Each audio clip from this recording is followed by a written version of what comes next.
Are you an awesome drawer? Well, you've come to the right place. I'm Mason from Odessa, Texas, and let's talk about that.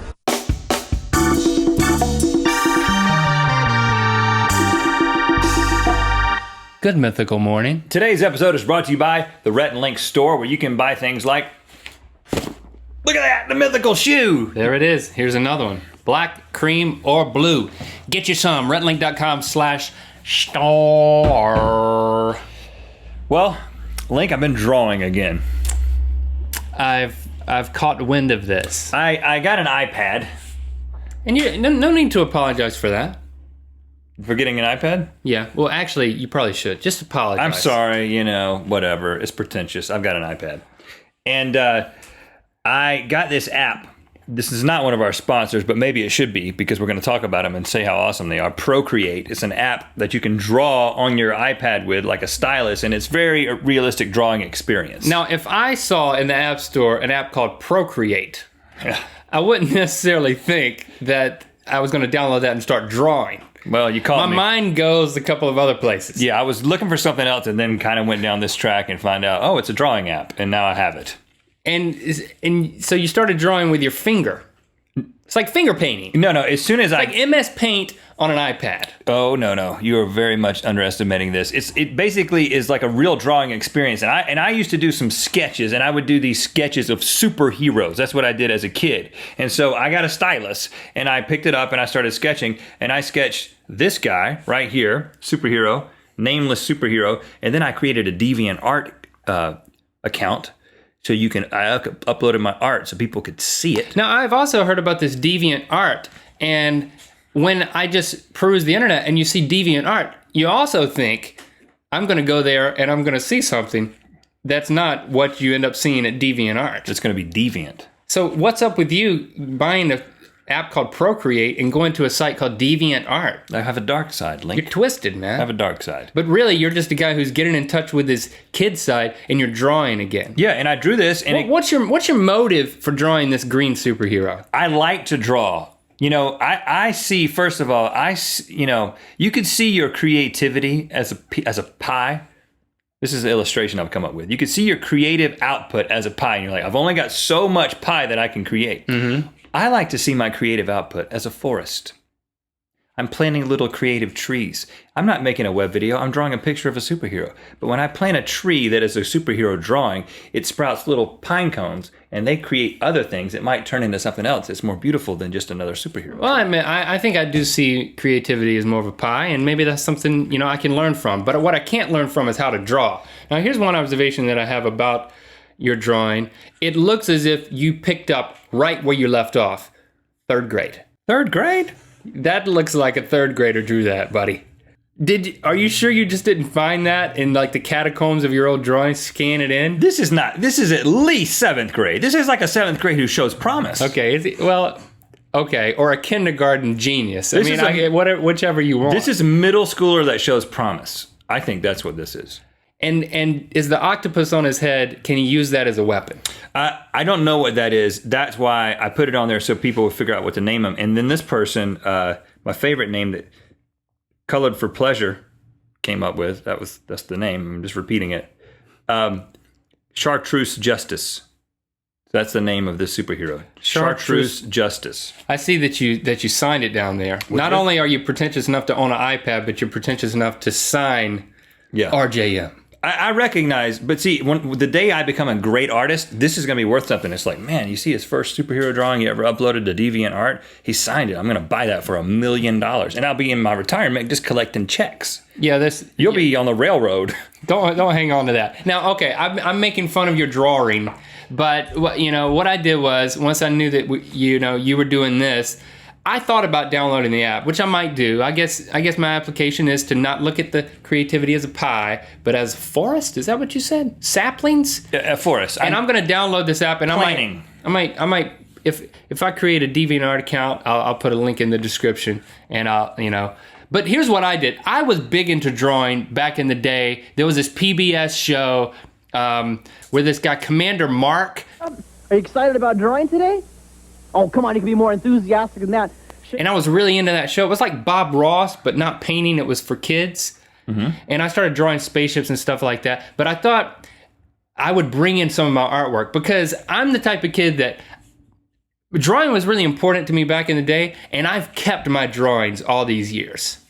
So here's just a couple, because I don't have anything now, but feel free to make fun of these because I made fun of yours, I guess is what I'm getting at. Yeah, but you made these as a child. I made this last week.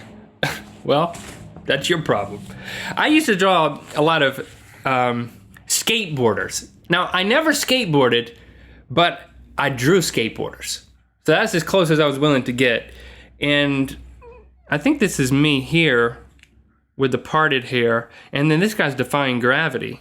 And then you've got a guy who's about to die, and he doesn't have a helmet on. But he's happy about it. And you wrote Linko Rinko up here. Is that like what you considered yourself? Linko Rinko's back. These are trendy skateboard trademarks, and I created one for my own apparel line, which maybe I'll be designing apparel. What is that? A birthday? DeviantArt. A birthday cake upside down on the end of the half pipe? I think it's a laser. Now I think I did this one for class, like a public safety kind of thing. Never been down in front of the school bus. I want kids to be educated. See, my art always had a point, and this piece was to educate children not to stoop down in front of a school bus. The thing I noticed right off the bat is how large the school bus is, how small the driver is.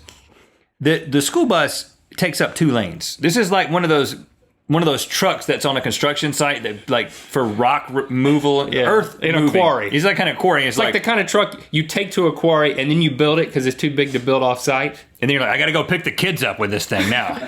Well, and I'm going to run over that little kid because he shouldn't have bent down in the road. Yeah, I also drew the next scene after, but it was too gruesome to show to you people. I think the moral of the story is, if you're riding on a school bus that's 10 times normal size, don't stoop down in front of it. I found this one. I thought this is ironic. After we talked about the clowns, good or bad, and I told you guys about how I like Bozo. Well, I drew a picture of Bozo, and of course it's clarified on there. It says, "I'm Bozo the clown." But okay, 2 interesting things about this one. First of all, it says Link Math. So this is what you were doing in math class. You were drawing Bozo. And then secondly, did you try to eat part of it? No, I just think I must have drawn. It looks like I started drawing something up there that I didn't like. I think that's where the math was. I think you're like, I got to turn the math in. Yeah, but I'll keep Bozo. All right, and here's 2 more. Now, I know you were working on another drawing now that looks like this drawing I did back then in 1988. Well, mine looks a lot better than this. It's like some sort of a chemical process. Yeah, I call them mechanical machines, and I draw them, and that would be my next upload to DeviantArt. All right, now I've got a surprise for you, Rhett. As I looked through, you haven't seen this, so don't peek down here. As I looked through all of my old artwork, I found artwork that you did that I kept.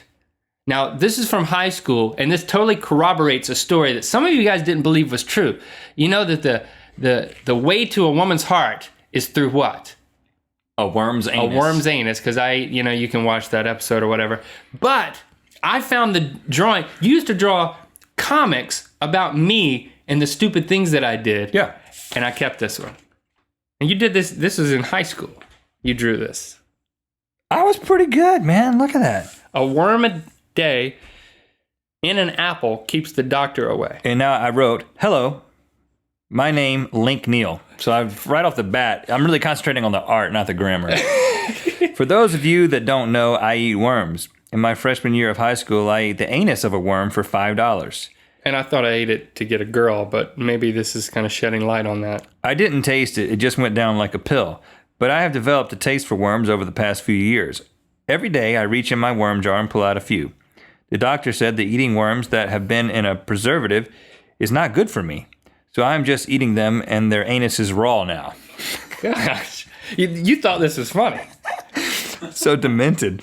Please don't hate me because I eat worms. Thank you, Link Neal.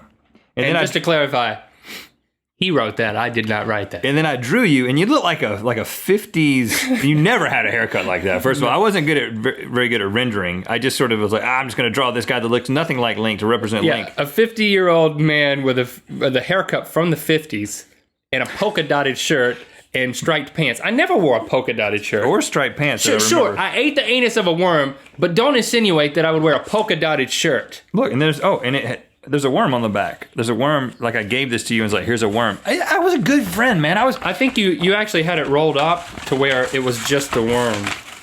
Kind of like that. Yeah, I was creative and I was a good friend. You were drawing things about kids getting hit by buses that didn't have me in it. I was taking you, well, it doesn't look anything like you, but I was apparently taking pictures and stories about you and making them into comics and then gifting them to you. You were mythologizing my life.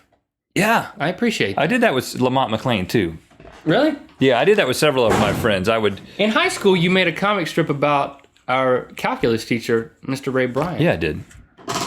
Link, my creativity is like a forest. It knows no bounds. It's a forest growing out of control. There are no borders to this forest. It has shrubbery. It has bushes. It has large trees. It has little squirrels. And only I can prevent forest fires. So take that as you will. Explaining eating. Okay, this is something few people have done. I've heard about this thing, the eating thing. Now, what? Explain me to what that is. Yeah. I was wondering when you were going to ask, and I didn't want to give you information that you didn't feel ready to receive. Eating is that, well, I guess I should start with, there's these substances that preserve life, and they can be configured in all sorts of ways in a thing called a kitchen. What? Yeah, it's crazy, and it emits aromas and thoughts that are just are appealing to things called taste buds on your tongue. And then if you put these substances in your mouth... Put the kitchen in your mouth? No, the substances from the kitchen, you put them in your mouth and you experience the pleasure of doing a thing called tasting it. But you can't breathe anymore when you put and it then in your mouth. you don't breathe. Don't breathe at all. You don't breathe? You do a thing called swallowing, and it goes down it goes down a pipe that's not used for breathing. It goes where? I don't even know yet. I was hoping you would know that part. That's eating. Try it. Sounds nasty.